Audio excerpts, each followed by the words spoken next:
倫敦一個咁高生活成本嘅城市咧，打一份工究竟夠唔夠咧？貓喺我哋屋企，其實我哋勁開心。OK，之前我 agree 呢個 job 之前啦，會同嗰個owner 去見個面啊，大家知道大家背景啊係咪合適㗎啦。我隻狗係需要同你一齊瞓嘅，哇！讀咗個寵物嘅急救，哦，咁我覺得都就俾咗一個反思我。咁嗰個時候Hello， 大家好，歡迎翻到嚟 The Melodies Club。喺倫敦一個咁高生活成本嘅城市咧，打一份工究竟夠唔夠咧？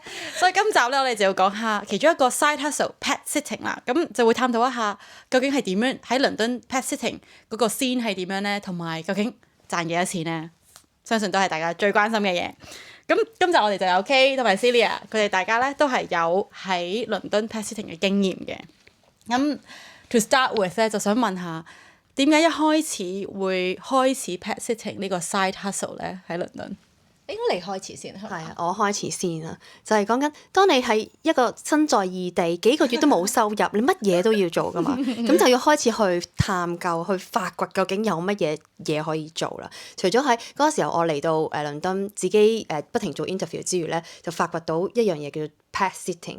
咁我本身係因為咧，我本身屋企住嗰個地方咧，我喺朋友屋企住啦，咁佢有隻貓嘅，咁即係又會諗到啊，都可以係一個 side hustle， 咁你就上網揾下有冇啲 platform 係可以做湊貓狗之餘咧，亦都可以有賺錢嘅，因為自己本身都幾中意貓貓狗狗嘅。咁阿 K 你咧？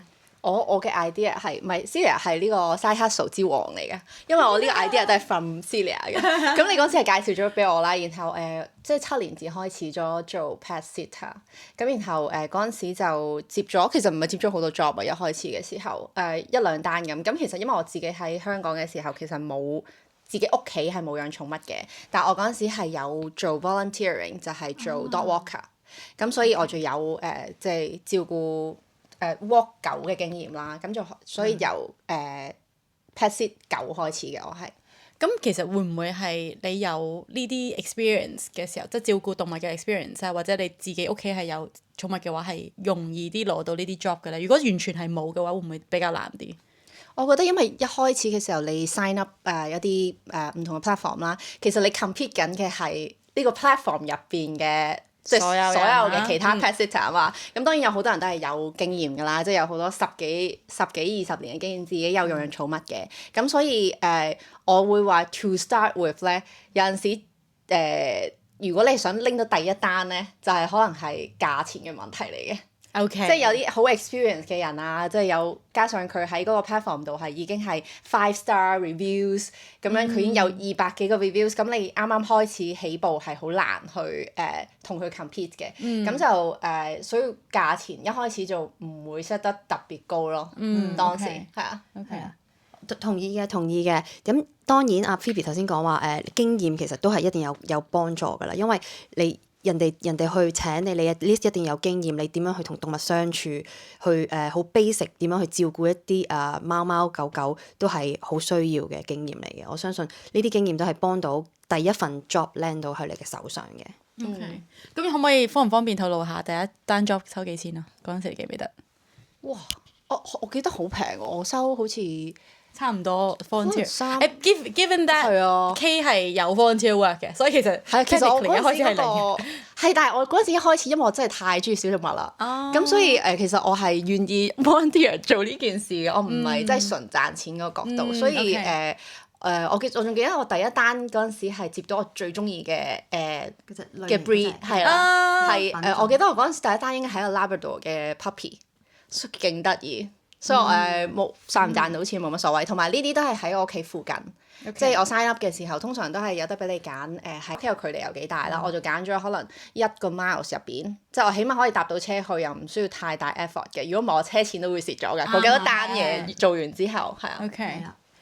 咁如果咁我哋開始咗呢個錢嘅 topic 啦，咁一到你之後純熟咗啦，即係你接得多咗生意啦 ，on average 一個月會幾 frequent 咧？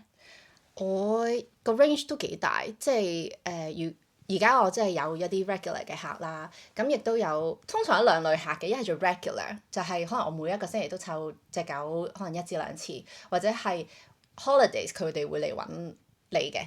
咁佢哋去旅行嘅時候需要有人照顧啲貓貓狗狗，佢就會嚟揾你啦。咁所以我哋都係有 peak season 同埋 low season 嘅。咁 peak season 嘅時候可能可以係1000磅一個月。OK 啊。low season 可能係100磅一個月。咁同埋呢個都好 depends on 你呢個係你嘅正職定咩？但係呢個係我嘅 side hustle 啊，所以其實我本身自己仲有一份正職嘅嘅前提下可以揾到呢一個錢咯。係啊。OK。因為差唔多 Celia。係啊，因為呢一個 side hustle 我就冇做好耐嘅。咁回應翻頭先嗰個究竟個 rate 係幾多咧？我 around 10磅，我第一份咧係10磅一個鐘嘅。哦，一個鐘。一個鐘嘅，係啦。咁跟住就 depends on，咁我都係會揀一啲比較近自己 area 噶啦。所以就冇咗呢個車錢嘅 cost 啊。係啦，冇咗行路去到嘅。OK。咁嗰個我諗係幾年前嘅價，依家咧就應該都10幾磅嘅一個鐘，係啦。咁都會 depends on 你同一時間 walk 幾多隻狗啦。呢個 dog walk 係嘛？係呢個 dog walk 嚟嘅。咁pet sitting 同埋 dog walk 又唔一樣嘅。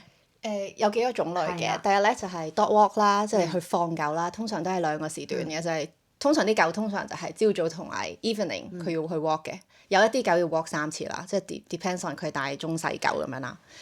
咁如果係咁，即係話你嗰隻狗一定要係喺你屋企附近咯。係啊，但係有一啲 pet sitter，即係我知道，即係佢真係全職做 pet sitter 嘅人咧，其實佢哋通常會自己有車嘅，所以佢哋係可以加上佢哋唔係淨係放一隻狗㗎，佢哋係放可能10幾隻狗一齊放㗎，所以你會見到佢即係條腰綁住好多繩，然後一齊放嗰啲狗。係啊，我個區都係有即係專業嘅 pet sitter，咁佢可能就每隻狗都可以收得平啲咯，因為佢真係多嘅，係啊。OK。咁有冇話用乜嘢平台去揾啊？一開始嘅時候。我建議如果而家大家係睇緊呢個 video 係諗緊想做呢一個入門級嘅 pet sitter 咧，可以由 Rover 開始揾，因為 Rover 係英國最大嘅即係 pet sitting 嘅平台嚟嘅。咁貓同狗都有嘅，佢喺入邊。咁同埋而家佢最近收購咗Cat in a Flat，即係所以你 sign up 咗 Rover，應該你都可以直接將你都會 advertise 咗喺Cat in a Flat 呢個 platform 咯。係之前係分開嘅，但係我之前都兩個都有 sign up 嘅。係啊，但係 Rover 係最多 job 嘅，但係亦都好多 competition 嘅喺上邊啦。即係但係當然你嘅 competition 就係你自己可以 check 下，就係你個區入邊咧，即都係你個 distance 入邊嘅人同你 compete 嘅通常。除咗 Rover 之外咧，有冇其他？嗰個時候Telstra Tailtr 嘅，依家都應該仲喺度嘅，但係佢唔係好多 job 咯。Rover 係真係好多 job 嘅。Rover 我就未用過用 Telstra 嘅當初。咁除咗 dog walker，其實餵貓啊嗰個叫做 cat sitter 都好係一個。但係因為我記得我嗰個 experience 就係簡單嘅，咁就係因為嗰隻貓咧就係出街貓嚟嘅，咁所以要做嘅咧就係我 agree 呢個 job 之前啦，會同嗰個owner 去見個面啊，大家知道大家背景啊係咪合適㗎啦，跟住就個 commitment 就係要定時定候去佢屋企擺啲食物落去佢嗰部機嗰度餵貓咯，佢就有機 provide 埋，所以其實嗰個係比較負責擺糧嘅啫。擺糧嘅，因為隻貓係街貓，佢會因為呢一度咧，如果有養貓嘅人咧，可能佢屋企會有個門口啊，大門有個窿俾佢隻貓出入嘅，係啦。如果 Rover 嗰啲平台會唔會有 commission 啦？會唔會有啲其他 cost 嗰啲你要？佢都係有收費嘅，譬如因為 Rover 係最大嗰間啦，咁佢嘅收費咧就係15% commission，即係如果我 one off，我當你去咗旅行，然後你要揾一個 pet sitter，咁 one off 嘅咧平台就會 charge 15%，我就收85% 咁樣。咁如果咧係一啲regular 嘅 recurring job 咧，譬如我每個星期都要放過一隻狗 dog walking 咧，咁就會係平啲嘅，就係5%。OK。係啦，因為你都收得平啲嘅，其實嗰個錢。OK。咁其他平台例如我有用Bark 啦，咁就係要買 credit 嘅，就我仲要俾咗錢買 credit，我先至可以有廣告可以打出去嘅，係啊，咁就個玩法會唔一樣。OK。Bark 其實有好多唔同嘅係啊 service 都會。 cleaning service 都有嘅。係啊，所以 Bark 係 Bark 係一個比較哦多啲service 提供嘅一個 platform 嚟嘅。 sitting 咧有幾個大類啦，dog walking 就係即係你每日都要放狗啦，咁然後其實仲有boarding，咁就好似你擺你啲小朋友，即係你隻狗就係你啲小朋友啦，就擺你隻狗或者貓去人哋屋企度做 boarding，就係你可能去緊旅行嗰陣時，你就可以揀呢個 boarding 嘅 service 啦，咁或者係 home sitting、house sitting。咁 house sitting 咧就係我即係呢個 sitter 去佢屋企度住，然後照顧佢啲貓貓狗狗咁樣咯。係啊，咁我相信呢個 house sitting 係最 premium 嘅 service 嚟㗎啦，係嘛？都係又唔係咯，即係我見到有啲人都可以收一個都幾低嘅價錢啊，我覺得。係喺嗰度瞓埋即係都幾 various，定唔係？喺度瞓埋埋㗎，係啊。冇錯即係我都有照顧一啲，即係我都有做house sitting 嘅。然後有一啲主人佢都會講到明咗話，我隻狗係需要同你一齊瞓嘅。哇！係啊，咁OK，即係保姆咯，根本就係保姆。保姆嚟㗎，係啊。係啊係啊。或者係可能佢哋隻狗唔可以獨處太耐，咁所以佢都希望你有 attachment issue 嗰啲有，通常都有啲狗仔不得不説係啊。通常揾得 pet sitter 嗰啲狗，一係可能佢 puppy 啦，佢真係需要人哋照顧啊。然後或者係其實我都見得幾多係有分離焦慮症，係即係佢哋係如果你一生咗你沖涼佢都已經開始焦慮咯，或者你出去買個餸佢都好焦慮咯，會係啊。你睇得出佢會咬自己指甲啊咁樣嘅，好似人咁樣。咁好啦，咁有冇啲好有趣或者特別難忘嘅故事可以分享下咧？你喺個 pet sitting 嘅 journey 入面，都係幾年前㗎啦，因為依家我就冇做。咁嗰一個故事咧就俾咗一個反思我。咁嗰個時候就接到一個 job 啦，就去見嗰個 owner 係一隻狗 BB 狗嚟嘅。咁個 BB 狗係我諗三個月大。咁佢要求嘅咧，個主人要求就係話要基本上一個禮拜去3至4日去 take care 嗰隻狗仔，因為佢係返醫院嘅工作嚟嘅。咁嗰個 moment 咧，我就已經反思自己究竟有冇能力去做呢一樣嘢。雖然嗰個時候都冇乜都係有時間嘅，我冇正職嘅，但係嗰個 moment 我就會覺得真係好困身啊。同埋咧，究竟我有係好大，我有冇呢個 knowledge 去 take care 一個 baby 一個 puppy 咧？因為佢就講話未打針嘅，咁就一定要係全日都喺屋企啦咁樣樣。呢一個令到我會嗰時候就開始卻步，就冇再去接呢啲咁take care puppy 嘅 job 咯。因為你 puppy 我冇接到嘅，最後係啦，因為我反思過呢樣嘢。咁呢個係我會勸喻一啲如果想接呢啲 job 嘅人就去諗真啲，因為呢個真係 commitment 係一個生命嚟嘅，係啦。咁另外一個故仔就係貓嘅故仔嚟嘅。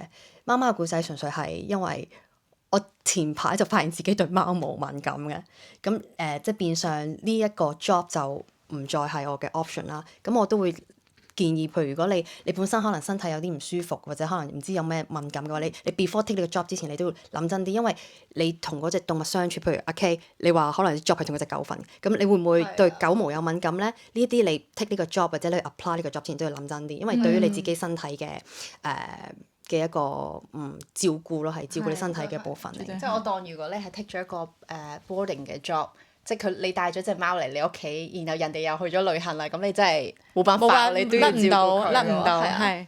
我仲有幾個故事可以分享啊。第一咧就係呢個都係大家可以 take it into consideration 啊。如果你真係要接一啲 job 嘅時候，因為通常佢哋有得揀你可以照顧到咩 size 嘅狗嘅，即係大中小型犬咁樣，咁有講幾多 kg 嘅。咁我仲有一次咧，就我心軟啦，就係有一個人揾我，咁佢有2隻狗嘅，一隻咧就係大狗嚟嘅，講緊幾大？American Bully 啊，美國惡霸叫做嗰隻狗。我哋擺張圖喺度俾大家睇下。係啊，可以俾佢張相大家睇下。佢係一隻好大，重過我嘅狗，即係我係40幾 kg，嗰隻狗係即係50 kg 嗰啲嚟嘅。然後咧，再有一隻細狗，就係約瑟爹利嚟嘅，所以佢屋企係一大一細狗啦。咁佢就話，因為佢哋要去旅行，咁如果佢揾唔到人照顧咧，佢仲要擺佢喺個籠入邊，擺喺間餐廳度。咁我就覺得好慘啦。咁做 that's why 我嗰次就搭火車去照顧嗰隻狗嘅。然後咧，咁佢希望我可以 walk 到隻大狗，因為隻大狗係要 walk 嘅。咁我第一次我嘗試咗幫佢，因為佢係要帶muscle 嘅，因為佢其實佢即係美國惡霸呢一隻犬種咧，睇落佢好恐怖，但係其實佢性格都係好溫和嘅。但係咁因為好多人都會好驚，因為佢真係好大隻，係啦，咁所以要帶嗰個 muscle 先可以出到去啦，同埋要着即係唔係普通嘅 leash 啦，佢要着嘅嘢就即係要包晒佢成身咁樣嘅。咁因為佢好興奮，即係啲狗可以出街咧就會好興奮啦。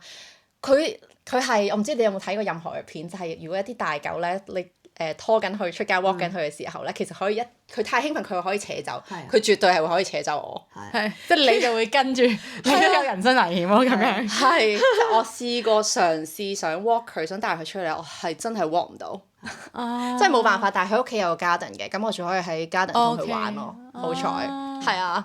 但係嗰次之後，我就真係知道自己接唔到太大嘅狗，係啊，因為就算係20K 即係中型犬嘅狗咧，其實佢哋一興奮起上嚟，佢都可以扯得你好遠㗎。係啊，所以大家都要量力而為呢件事。係啊，因為我有個朋友，佢自己都養隻狗嘅，咁都係可能7 kilo 嘅啫，7至10 kilo。佢就係 walk 佢隻狗嘅時候，就俾佢整親隻手腳甩咗。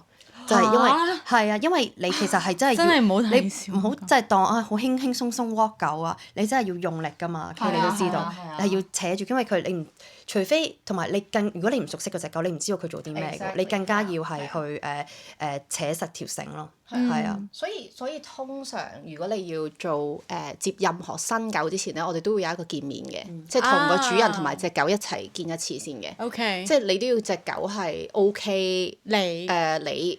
即係狗都會睇人㗎嘛。Exactly，我試過有一次係個主人揾咗好耐 pet sitter，佢都揾唔到，因為佢一隻狗咧係見咗好多人都係唔中意嘅。Which is 又唔知點解係即係 OK 啦，即係對住我嘅時候。但係嗰隻狗咧其實都好身世好可憐，佢係一隻純種狗嚟，佢係鬥牛梗嚟嘅。然後但係咧佢係一個俾人當做 breeder 嘅狗。即係啲人，因為佢係純種啊嘛，所以啲人變咗個工具狗。Exactly，咁然後所以佢都好怕人嘅。但係咧，佢就會護你行得近，佢就會護你。係啦，咁所以都即係見面，我覺得見面都好重要㗎。你要知道佢嘅性格，即係譬如有一啲狗係你 walk 佢嘅時候，其實原來佢唔可以俾佢聞側邊啲嘢，因為佢會食。即係有啲狗佢好中意舐地下有骨頭啊、草啊，佢翻到屋企就會嘔肚屙。咁肚屙又好麻煩啊！即係佢可能要睇醫生啊，要食藥啊。如果佢屙得唔係即係一段時間嘅話，所以其實有好多嘢要 take care，又唔係想像中呢份工作呢份 side hustle 冇咁容易，想像中咁容易，淨係哇好得意啊，同佢玩啊，就唔係嘅。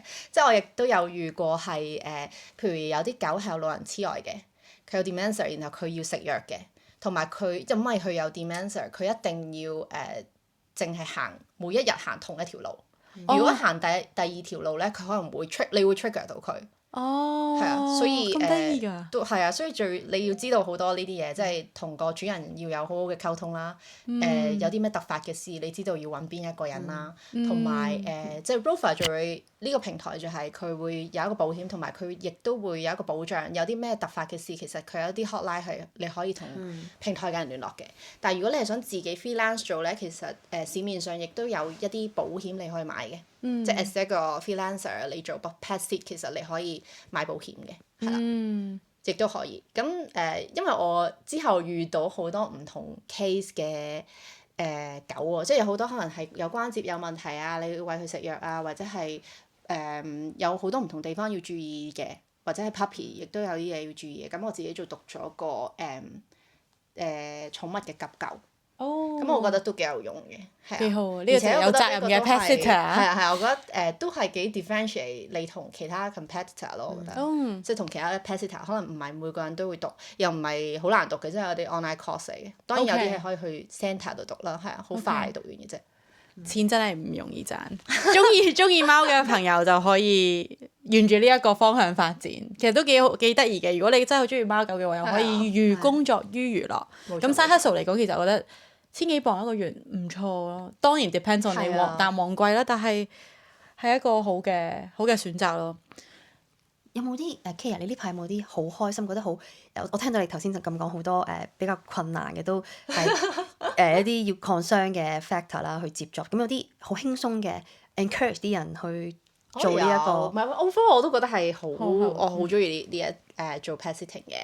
咁尤其是我最近係因為我而家要返 full time，我又好忙咧，我唔係好做到狗嘅 job。咁我就接得比較多貓嘅 job，咁然後我有啲 regular 嘅客，係 pet sit 貓，或者我去屋企度餵貓咁樣嘅，即係都喺屋企附近。咁有一啲客因為都regular，即係儲落咗少少客底啦叫做，咁然後佢哋就算佢搬咗屋，佢哋都會揸車嚟，即係放低隻貓俾我照顧。咁然後嗰隻貓喺我哋每次嚟到，我哋都係超級開心。即係我哋成日都講。咩特別啊？呢隻貓？因為佢係超嗲，同埋你可以摸佢啊！佢係一個性格極好嘅貓咯，係啊，性格極好嘅貓。所以其實佢即係貓喺我哋屋企，其實我哋勁開心。OK，係啊，所以其實係唔使冇錢都好想做嘅 job 咯，係。同埋我見到你之前係有埋兔仔添，即係都唔止，唔單止兔仔，唔單止貓狗，兔仔都。我試過係即係其實去佢屋企餵貓狗。同埋 walk 佢隻狗，但係佢屋企係有金魚嘅，金魚你都啱，金魚我都可以照顧㗎，即係有啲乜嘢大家可以揾 K 睇下幾中意小動物。咁其實除咗 pet sitting 之外咧，side hustle 喺倫敦咧，其實仲有好多選擇㗎喎，係嘛？即係例如 Deliveroo 啊，或者係 Airbnb 啊，或者係 even 考試嗰啲投票站嗰啲員工啊。不過呢個我哋就可以之後再講啦。